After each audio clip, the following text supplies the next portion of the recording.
Mañana ante el Parlamento ejerceremos el derecho a la defensa que la Constitución nos confiere, porque soy respetuoso de los procesos y no de los atropellos de los que soy víctima. Quiero reiterar, desde la casa de todos los peruanos, el Palacio de Gobierno, que soy un demócrata que respeta la Constitución, la institucionalidad, el debido proceso, el Estado de Derecho y el equilibrio de poderes.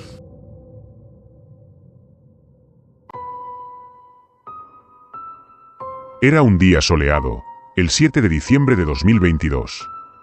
El día había comenzado y todo parecía indicar que Pedro Castillo, quien había sido citado al Congreso para las 3 de la tarde de ese mismo día para que se defendiera de las acusaciones por presunta incapacidad moral permanente y evitar su vacancia, estaba en una situación relativamente controlada. Se pensaba que el Congreso no iba a tener los votos suficientes para vacarlo. Se necesitaban 87 votos y, en el peor de los casos, se estimaba que el Congreso solo conseguiría 82 votos. Sin embargo, algo inesperado sucedió. A las 11:40 de la mañana, Castillo apareció en las pantallas de televisión y en las radios, dando un mensaje a la nación. El discurso duró aproximadamente 30 minutos, y Perú se paralizó. Castillo había dado un golpe de Estado. A medida que pasaban los minutos, la incertidumbre crecía. Los medios de comunicación comenzaron a informar sobre lo ocurrido y a hacer proyecciones de lo que podría suceder. Mientras tanto, el Congreso convocó a una sesión extraordinaria para tratar el tema de Pedro Castillo. Esto ocurrió alrededor de la 1 de la tarde.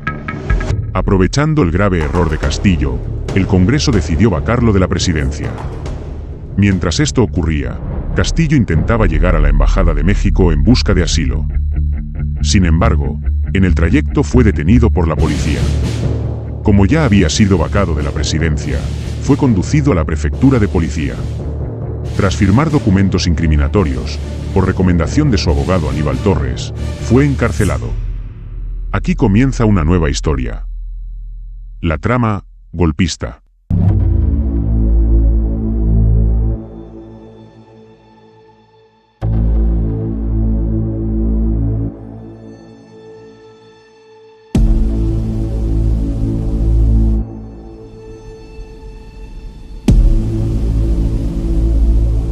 El vídeo presentado por Panorama y Patricia Chirinos, el pasado 5 de marzo de 2023, solo confirma lo revelado por el periodista uruguayo Carlos Facio el pasado 26 de diciembre de 2022.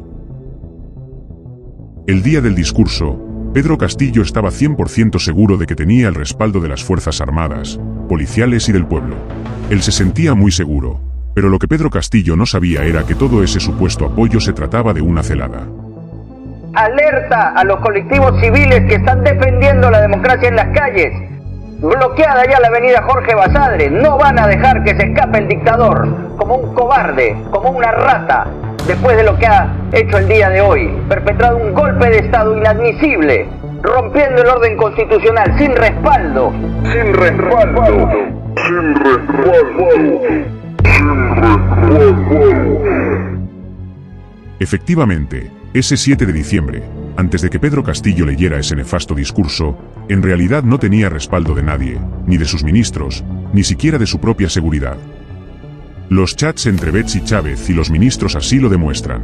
Nadie estaba enterado del contenido de ese discurso nefasto, excepto los que planificaron la celada y los que habrían estado presentes al momento del discurso de Pedro Castillo.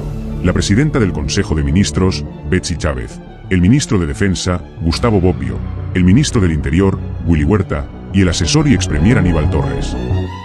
Entonces, ¿qué es lo que realmente pasó? Pedro Castillo cayó en la trampa. Luego del discurso, recién se dio cuenta de que todo se trató de una celada, pero ya era demasiado tarde. Betsy Chávez y Aníbal Torres habrían sido los ejecutores finales de esta trama golpista. Ellos gozaban de la confianza total de Pedro Castillo, y aprovechándose de ello, lo convencieron para que leyera ese discurso nefasto que lo llevaría a prisión. Tanto Betsy Chávez como Aníbal Torres eran conscientes de que ese discurso significaba la caída de Pedro Castillo. Ambos son abogados. Esta acción no fue casual, fue parte de un plan, pues ese 7 de diciembre todos los promotores de la vacancia sabían que Pedro Castillo nuevamente no iba a ser vacado por el Congreso de la República, no había los votos necesarios para su vacancia. Pero ese día era la última oportunidad para destituirlo del cargo, y lo hicieron ejecutando el plan que ya se venía gestando desde septiembre de 2022. La trama golpista. Parte 1. El autor del discurso. Comparación entre la forma de expresarse del doctor Aníbal Torres y el contenido del discurso golpista de Pedro Castillo. Ahora ya tendríamos identificado al posible autor del discurso, y también a los posibles autores de la conspiración contra el presidente Pedro Castillo. El Congreso, pues, al limitar la cuestión de confianza, sin limitar correlativamente la facultad del Congreso de vacar al presidente de la República, ha roto totalmente el equilibrio de poderes. El Congreso prácticamente ha suprimido la cuestión de confianza, dejando incólume a la vacancia presidencial por incapacidad moral. Es decir, el Congreso ha roto el equilibrio de poderes.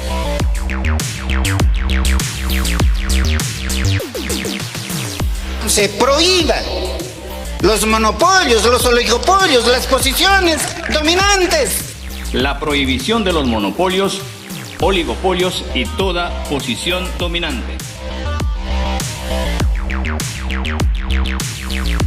El Congreso, pues, al limitar la cuestión de confianza, sin limitar correlativamente la facultad del Congreso de vacar al presidente de la República, ha roto totalmente el equilibrio de poderes. Eso prácticamente ha suprimido la cuestión de confianza, dejando incólume a la vacancia presidencial por incapacidad moral.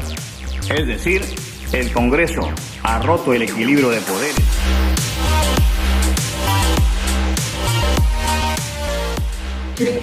Y lo digo con toda franqueza, una prensa mercenaria, una prensa cínica, una prensa corrupta. Hechas en la prensa mercenaria, corrupta y cínica.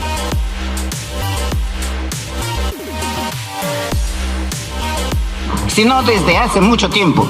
Y se necesita una reforma profunda en el sistema de justicia. Hablo del sistema, o sea, Junta Nacional de Justicia, Poder Judicial, Ministerio Público, Academia de la Magistratura, Tribunal Constitucional. A partir de la fecha y hasta que se instaure el nuevo Congreso de la República, se gobernará mediante decretos ley. Se decreta el toque de queda a nivel nacional a partir del día de hoy, miércoles 7 de diciembre del 2022, desde las 22 horas hasta las 4 horas del día siguiente. Se declara en reorganización el sistema de justicia, el Poder Judicial, el Ministerio Público, la Junta Nacional de Justicia, el Tribunal Constitucional.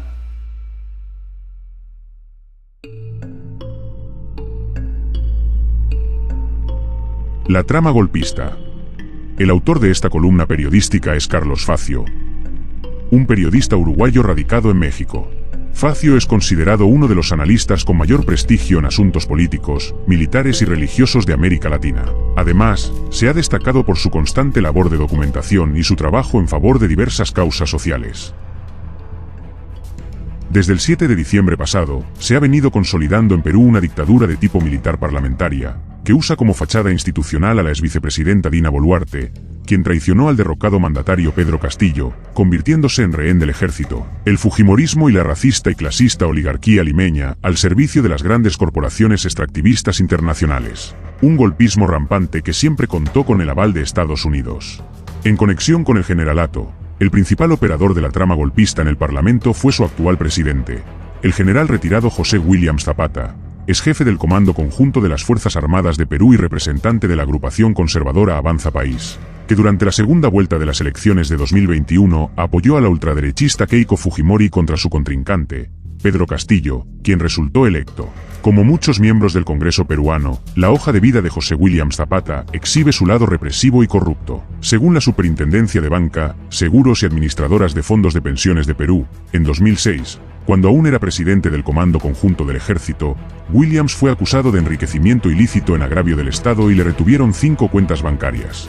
En 2021, fue acusado de encubrimiento en la masacre de Acomarca, 1985, donde fueron asesinados 69 comuneros. Asimismo, y de acuerdo con la División Antidrogas de la Policía Nacional, Divandro, la Administración de Control de Drogas de Estados Unidos, DEA, por sus siglas en inglés, y Wikileaks, cuando el general José Williams Zapata fue jefe de la región militar norte de Piura, de 2004 a 2005, se vinculó con el Cártel de Tijuana, fundado en Baja California, México, por los hermanos Arellano Félix en los años 80.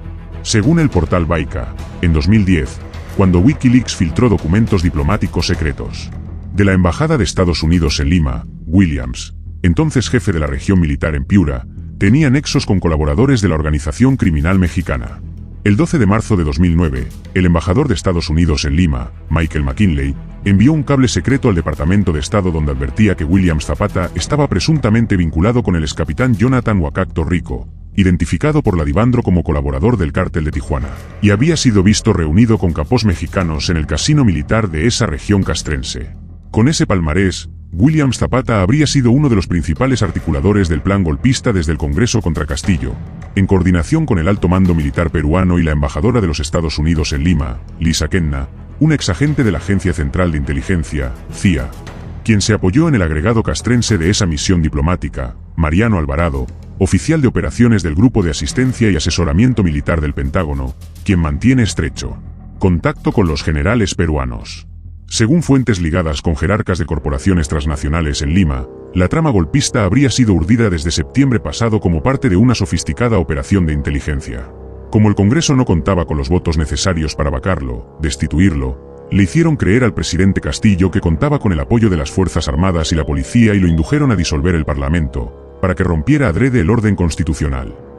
Para eso fraguaron encuestas, que solo le enseñaron a él, y le hicieron creer que tenía más de 40% de apoyo popular y el Congreso solo 8%, por lo que iba a ser muy fácil tumbarlo y sería aclamado por la multitud.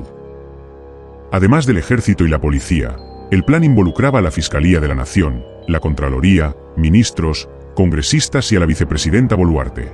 Después de que el presidente leyó su mensaje a la nación disolviendo la Cámara e instaurando un gobierno de excepción, varios ministros renunciaron en serie.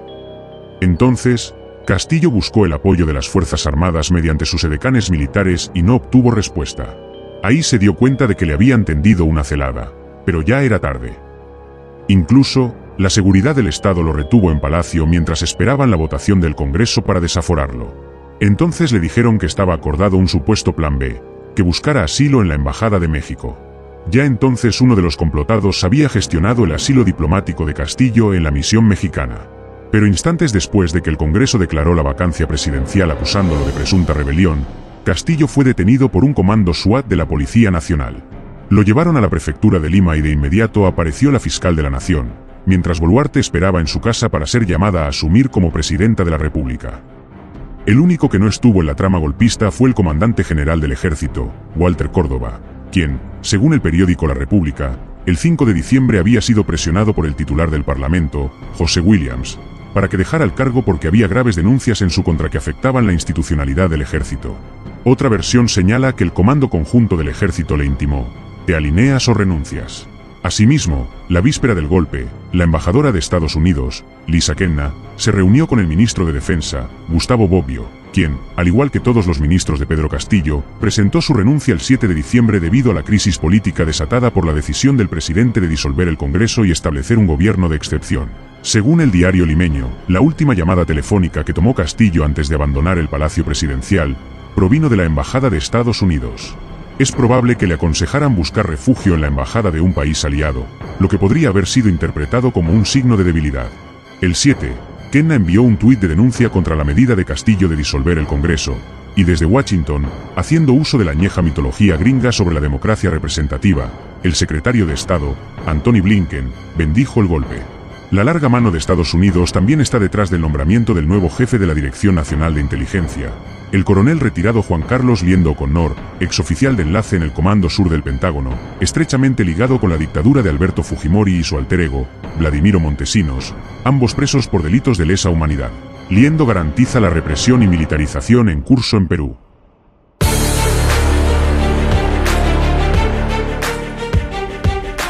Ahora ya tendríamos identificado al posible autor del discurso, también a los posibles autores de la conspiración contra el presidente Pedro Castillo.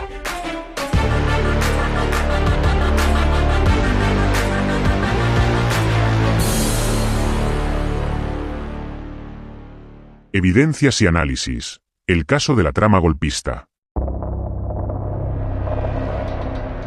En un análisis minucioso de los eventos que sacudieron Perú el 7 de diciembre de 2022, el vídeo titulado La trama golpista ofrece una perspectiva detallada sobre la crisis política que llevó a la destitución y encarcelamiento de Pedro Castillo. La pieza, publicada el 19 de marzo de 2023, se presenta en dos partes complementarias. La primera, el autor del discurso, es de la autoría de Antonio Moleros, un conocido influencer en temas políticos, mientras que la segunda, la trama golpista, es de la autoría de Carlos Facio, un periodista uruguayo de renombre internacional. El vídeo explora en profundidad las posibles tramas de conspiración detrás de la caída del gobierno de Castillo, identificando a varios actores clave, incluidos congresistas, miembros de las fuerzas de seguridad y colaboradores cercanos, como Aníbal Torres y Betsy Chávez, quien era la primera ministra en ese momento. La amplia difusión del vídeo, que superó las 670.000 reproducciones en Facebook y millones en otras plataformas, tuvo un impacto significativo.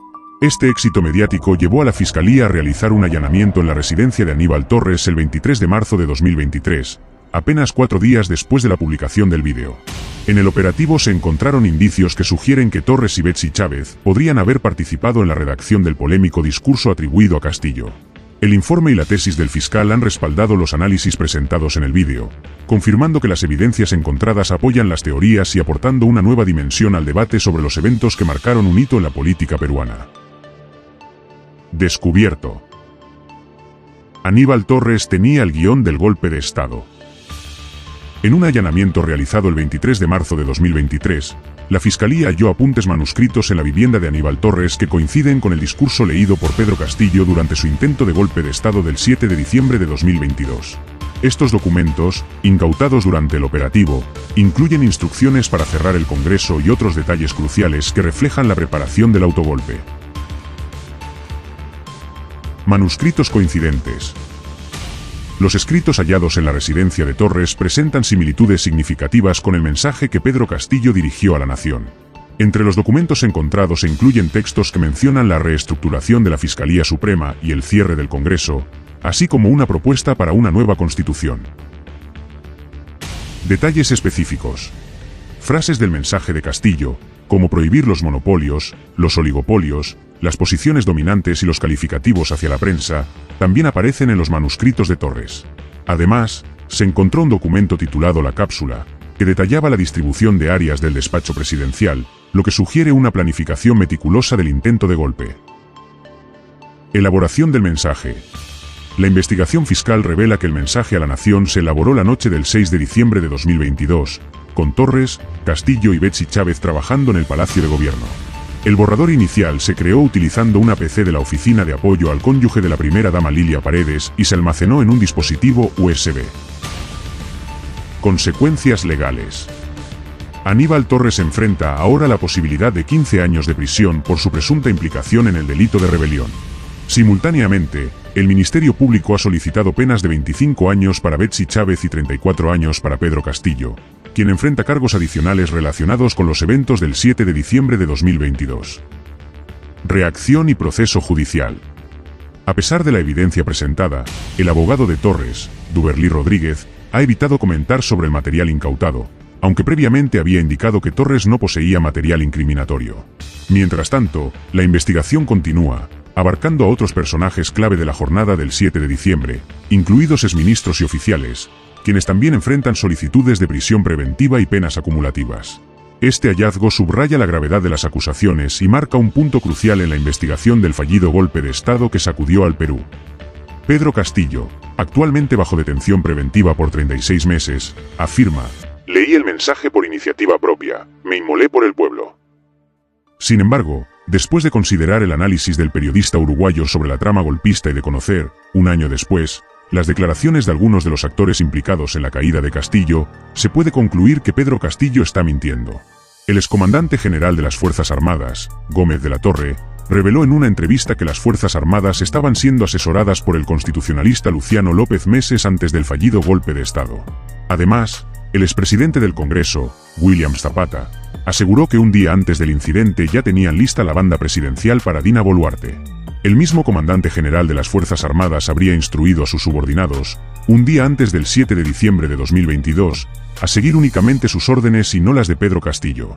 Otros datos relevantes incluyen que el coronel Harvey Colchado confirmó que se estaba planificando la caída de Pedro Castillo y que se utilizó una operación psicológica para lograrlo. Asimismo, en julio de 2022, la JNJ nombró a una fiscal sin diplomas ni tesis, quien inició una intensa persecución contra el expresidente. Con estos y muchos otros indicios, se puede concluir que Carlos Facio tenía razón al afirmar que la caída de Castillo fue el resultado de una operación de inteligencia. Castillo cayó en la trampa. Le habrían asegurado apoyo de Estados Unidos, la OEA, las Fuerzas Armadas y la policía, así como de sectores del pueblo, incluidos reservistas etnocaceristas y algunos congresistas caviares. Segundos después de leer el discurso golpista, Castillo se dio cuenta de que había sido víctima de una celada. Las revelaciones de los presuntos actores golpistas debilitan considerablemente la estrategia de defensa del expresidente. Por el bien del Perú, es imperativo que Castillo revele toda la verdad.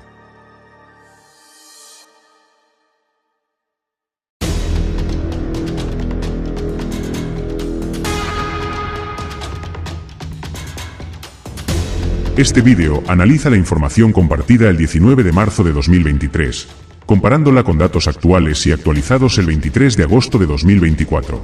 Dado que han surgido nuevos detalles, solo se abordan puntos relevantes en este análisis, mientras que otros serán cubiertos en futuros vídeos. La intención es ofrecer una visión general sobre la caída del presidente Pedro Castillo y la posterior ascensión de Dina Boluarte, basada en información de diversas fuentes. Este contenido no pretende establecer una verdad absoluta. Los eventos y especulaciones descritos están sujetos a interpretación y requieren mayor investigación. No se debe tomar el contenido como un hecho consumado.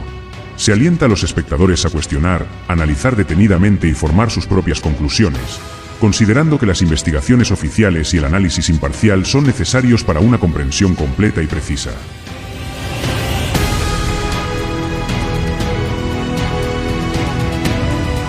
Tu apoyo puede marcar la diferencia. Suscríbete a nuestro canal de YouTube y síguenos en Facebook para no perderte ninguna de nuestras publicaciones. Cada contribución, grande o pequeña, es un impulso vital para seguir adelante. Únete a nuestra comunidad y sé parte del cambio. Gracias por ser parte de esta misión.